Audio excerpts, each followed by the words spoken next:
ஜெய ஜெயசங்கர ஹர ஹர சங்கர மகாபரிவா சரணம். அனைவருக்குமே வணக்கம்.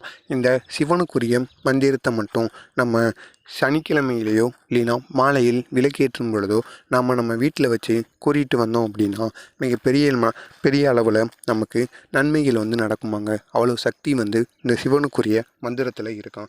எனவே நீங்களும் தவறாமல் இந்த சிவனுக்குரிய மந்திரத்தை தினசரி கூறிட்டு வாங்க. இதனால் பெரிய அளவுக்கு உங்களுக்கும் நன்மைகள் நடப்பதற்கு அதிகப்படியான வாய்ப்புகள் இருக்குது. இது மகாபெரிவா அவருடைய பக்தருக்கு அறிவுறுத்தின ஒரு எளிய பரிகார முறை தான். நீங்களும் இதை தினசரி பண்ணிட்டு வந்தீங்கன்னா கண்டிப்பாக உங்களுடைய வாழ்க்கையிலையும் பெரிய லெவலில் நன்மைகளானது நடப்பதற்கு அதிகப்படியான வாய்ப்புகளானது இருக்கிறது. இது காஞ்சி மகான் கூறிய ஒரு எளிய பரிகார முறை. நம்ம சிவனை நினைத்து கொண்டு எந்த ஒரு காரியத்தை தொடங்கினாலுமே அது அதிக அளவில் நன்மைகளை தருமா. அது மட்டும் இல்லாமல் அதன் சிவனுடைய சக்தியும் நமக்கு அதிக அளவில் கிடைக்குமா. சிவ குடும்பத்தின் ஆசீர்வாதம் நமக்கு முழுமையாக கிடைக்குமா. சிவனையும் பார்வதியும் நம்ம வணங்கிட்டு வந்தாலே போதுமாங்க.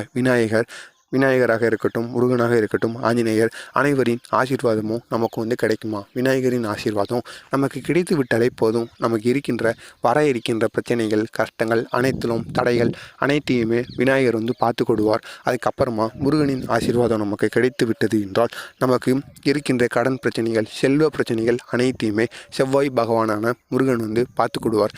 எனவே நீங்கள் இந்த சிவன் மந்திரத்தை மட்டும் நீங்கள் தினசரி விளக்கேற்றும் பொழுது கூட வீட்டில் உள்ள பெண்களோ ஆண்களோ யார் வேண்டுமானாலும் இந்த சிவ மந்திரத்தை கூறிட்டு வந்தீர்கள் என்றால் இதனால் பெரிய அளவில் நன்மைகளானது நடக்கும். இந்த சிவ மந்திரத்தை அப்பொழுது மட்டும்தான் கூறிட்டு வரணும் கிடையாது.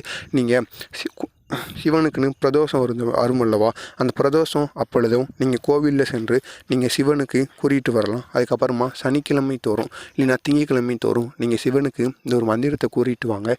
இதனால் பெரிய லெவலில் உங்களுக்கு நன்மைகளானது நடப்பதற்கு அதிகப்படியான வாய்ப்புகள் இருக்குது. எனவே நீங்களும் தவறாமல் இந்த ஒரு செயலை பண்ணுங்கள். இந்த ஒரு மந்திரத்தை உங்களால் எத்தனை முறைகள் கூற முடியுமோ அத்தனை முறைகள் நீங்கள் கூறிட்டு வாங்க. குறைந்தபட்சம் 108 முறைகளாவது நீங்கள் கூறிட்டு வந்தீங்க அப்படின்னா 108 முறைகள் கூற 5 நிமிடங்கள் கூட ஆகாது. எனவே முருகனை நினைத்து நீங்கள் 108 முறைகள் மட்டும் கூறி பாருங்கள். கண்டிப்பாக உங்களுடைய வாழ்க்கையில் இருக்கின்ற பிரச்சனைகள் அனைத்துமே நீங்கி ஒரு நல்ல வாழ்க்கையை வாழலாம். ஓம் சிவலிங்காய நமக. ஓம் அற்புத லிங்காய நமக. ஓம் அனுகதலிங்காய நமக. ஓம் அர்த்தலிங்காய நமக. இதுதான் அந்த ஒரு சிவனுக்குரிய மந்திரம். இந்த ஒரு மந்திரத்தை நீங்களும் கூறி பாருங்கள். இதனால் பெரிய லெவலில் நன்மைகளானது உங்களுக்கு நடக்கும். உங்களை சுற்றி இருப்பவங்களுக்கும் உங்கள் குடும்பத்துக்கும் இதனால் பெரிய லெவலில் நன்மைகளானது நடக்க வாய்ப்புகளானது இருக்குது. எனவே மறக்காமல் நீங்களும் கூறிட்டு வாங்க. உங்களுக்கு தெரிஞ்சவங்களையும் இந்த ஒரு மந்திரத்தை, சிவனுக்கான மந்திரத்தை கூறிட்டு வர சொல்லுங்கள். இதனால் பெரிய லெவலில் நன்மைகளானது நடக்கும். மறக்காமல் நம்ம மகாபெரிவா சேனலுக்கு நீங்கள் புதிய பார்வையாளராக இருந்தீங்கன்னா மறக்காமல் நம்ம சேனலை சப்ஸ்கிரைப் பண்ணி வைத்துக்கொள்ளுங்கள். ஜெய ஜெய சங்கர ஹர ஹர சங்கர மகாபெரிவா சரணம்.